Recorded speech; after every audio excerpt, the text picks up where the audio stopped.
Welcome to Mr. UFC Vegas Fight Club TV. I am Kyle, your host. Welcome to the podcast. Welcome to the prediction show for UFC 231, Max Holloway versus Brian Ortega. We're going to get into our free play for this card, as well as our best bet. Our best bet for the year is right on the nose, 70% winner, with all best bets coming on fighters minus 190 and below. And over my last 9 best bet plays, I am 7-2.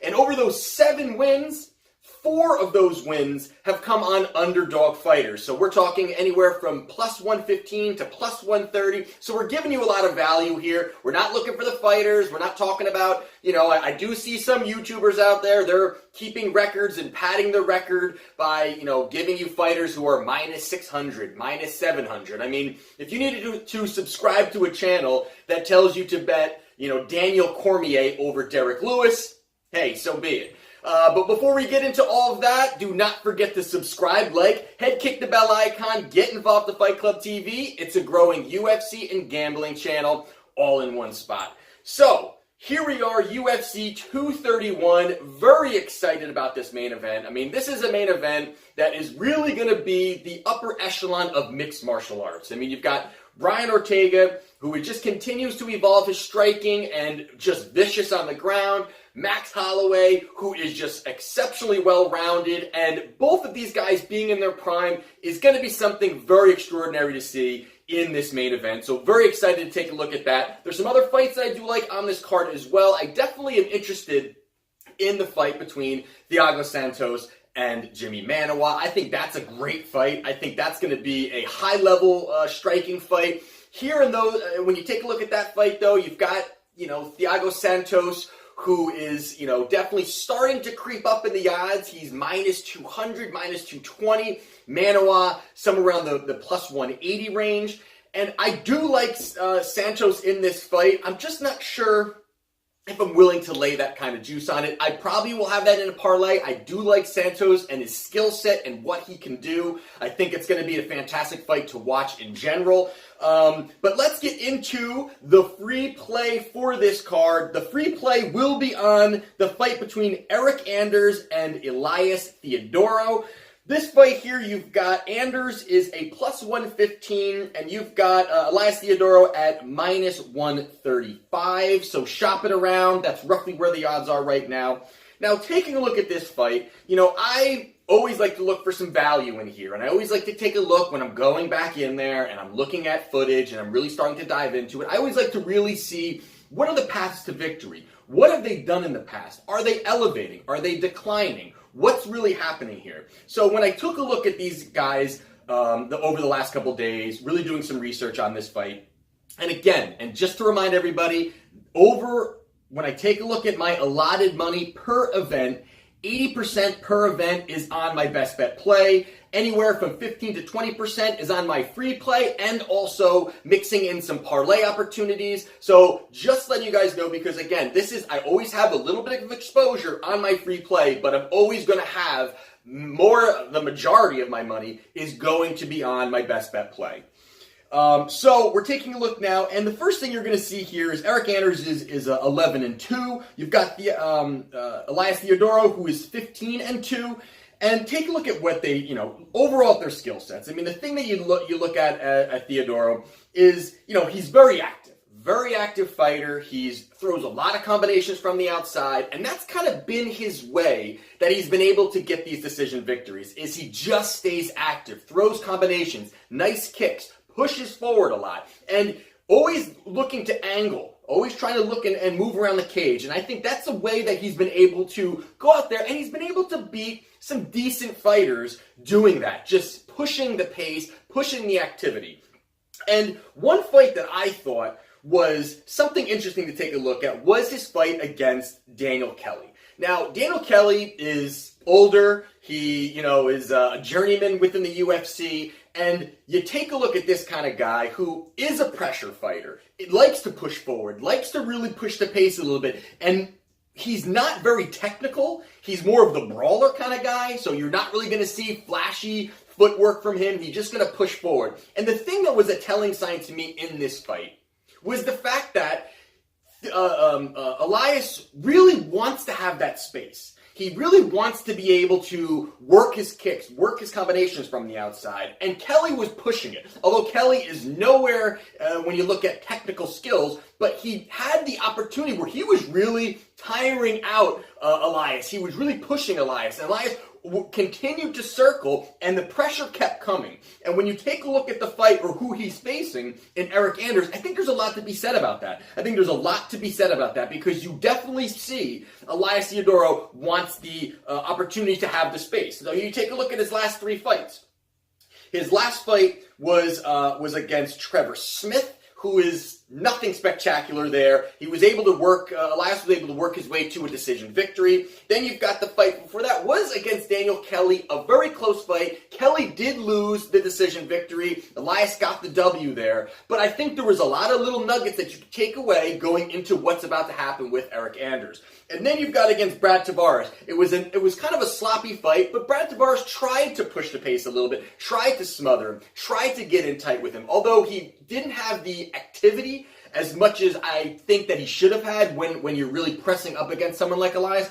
But Brad Tavares gets that victory and a decision victory there. So you can see that when he has the opportunity to throw the kicks, work outside, and even prior to those fights too, Elias is able to really move around the cage and outwork who he's fighting. And if he's fighting guys more in the middle of the road who are going to be a little bit more gun shy, that's going to give him his paths to victory to go out there and win the fight. Now, you take a look at Eric Anders. Eric Anders, without a doubt, has power. I mean, he definitely has shown his power. Extremely athletic fighter. He's got good wrestling. He's good on the ground. I think that he's not as smooth altogether as he's very young within the sport of the UFC. So he's just really starting to ramp his way up. So now you take a look at his last 3 fights. Now, the big one to me, I think that you take a look at is his last fight with Thiago Santos. Now, we were just talking about him. And that was a best bet play on Wagertalk. I had Thiago Santos to win that fight. And the big part there that I liked Santos so much is because it was extremely short notice. I mean, this was such a short notice fight for him. It was up a division that Anders normally fights at. There wasn't going to be much in cardio when you take a look at it. So it was a tough fight and a tough spot for Anders, but Anders had to take the opportunity. He knows that this was going to be a big step up for him. It was a 5-round fight where he was not fully, obviously, training because he wasn't even in shape, nor his normal shape, so he wasn't even preparing for a fight. But he's a tough kid, and he definitely, I think, can do a lot within the UFC. But that was a tough situation for him to come in on short notice, and the odds were very nice there for betting Santos. But I was surprised where the odds were for a guy coming short notice and up in weight division. But you take a look at his fight against Lyoto Machida. Now, against Machida, in Brazil, he fights Machida, and this was a fight where it was a huge step up for him, where you got a guy that is well-rounded, a crafty veteran, a guy that can kick, punch, be outside, work his combinations. He's got great footwork, Machida, so there was a lot for Eric Anders to really dive into when you're fighting a guy of that caliber. But in that fight, I thought he actually fought really well. I thought it was a great showing of what he's actually capable of doing, because you saw it against the fight against Santos. He gassed. He looked tired. But in that fight, Anders knew. He absolutely knew, I got to take this early. I got to take this fight early. I got to take it to him early. I'm not lasting 5 rounds. I'm not going to last 5 rounds. Santos can last. I'm not going to last 5 rounds. I got to look for the pressure, get him to the ground and pound him, look for the knockout. He was looking for the pure pressure. He actually looked for it, I think, a little too much, which hurt him, and then that ended up being how Santos put him away. But in his fight against Machida, I thought he looked great. He lasted cleanly through 5 rounds and had a lot in the tank, putting a lot of pressure on Machida throughout that fight. I thought it was a very good showing for him. Early, I think that it was almost the moment was too much for Anders. I think that he was really looking at this fight, it's Machida. I think that it was a little overwhelmed. And then as the fight progressed, and as soon as he started landing some nice shots, he went in there and he looked great. He hurt Machida. He was pressing the pace. He was landing big shots, really looking to take the fight to Machida, where that's very hard to do against a guy who has such a great skill set in Lyoto Machida. Now, it ended up being a split decision for Machida.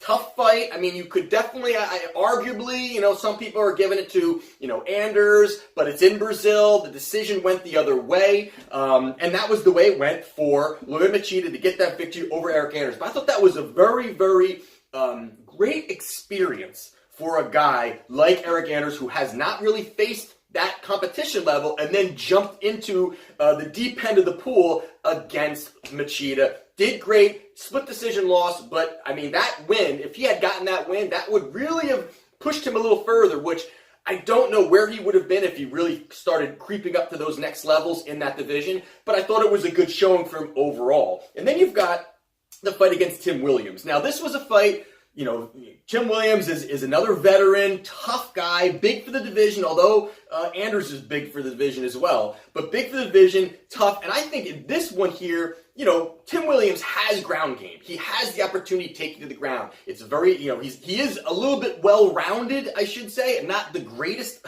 of upper echelon fighters, but I think he's a well-rounded fighter nonetheless against, again, a guy who is very young within the sport of mixed martial arts. And I think that fight, though, the first round, again, he starts slow. He's a slow starter. For some reason, it just seems like he kind of sits back, and then as soon as he started pushing the pace in the second round, he started landing big shots, and then he continued to push the pace and got the knockout in that third round, which was, an unbelievable knockout as Williams was getting up. He lands the big knockout and finishes him there.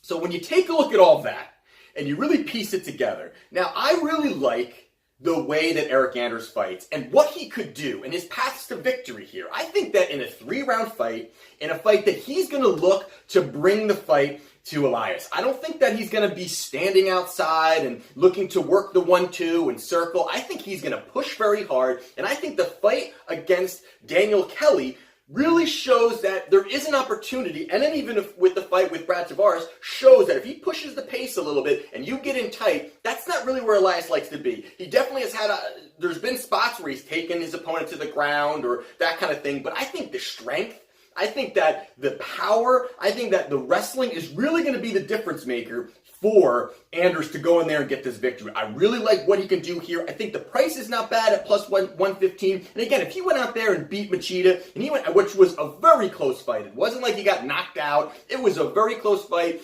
in Brazil, and he loses there. And again, he steps up against and again, I've said this a few other times on other shows here, that I really like Thiago Santos. I just think that if he can be a little bit smarter, I think he could do a lot of great things. That's why I'm also excited about that fight on Saturday night between him and Jimmy Manawa. But I think that Eric Anders overall has the gas tank, has the push to really go out there and get this victory against Elias Teodoro. I think that he can get the job done. I'm not sure if it's going to be a finish or not, but I think overall he could either work it out through 3 rounds and get that decision victory if he gets on top of him and works him, or he can drop the big bomb. I'm just not big on Elias overall. He does have the ability to go out there and outwork his opponents from the outside, but I don't see Eric Anders allowing him to do that. So I will be, as my free play, will be betting Eric Anders at plus 115. Again, depending where you're getting it at, the odds have been plus 110. I've even seen plus 120. So kind of in the middle there, I did the plus 115. That will be my free play for UFC 231. And do not forget, for those of you again who have made the purchase on Wagertalk, I appreciate it. We are killing it. I mean, I am really seeing it right now, having a good year. Would love to finish off. We've got another handful of great events coming up, and of course at the end of the year there's a massive card, UFC, on December 29th. I think that's going to be a great card. A lot of betting opportunities in there I do like, but I definitely feel really good also about my best bet play. That I do have. It's up for purchase right now on Wagertalk. If you go down to the description of this video, you click on the Wagertalk link, it will bring you to my profile. Take a look. You can see some of the past ones that I begin to start to sell over at Wagertalk, and we've been selling them for all different prices, but definitely go in there, take a look. I appreciate the support and everybody who continues to be active in the comment section during the events. Again, I will be active in this video in the comment section during UFC 231. And for all of you guys who are betting, let me know what you guys think, what you don't think, who you like, who you're taking. do all the comments down below. Again, I always am active down there. But do not forget to subscribe, like, head kick the bell icon, get involved with Fight Club TV. And this is Mr. UFC Vegas, Fight Club TV.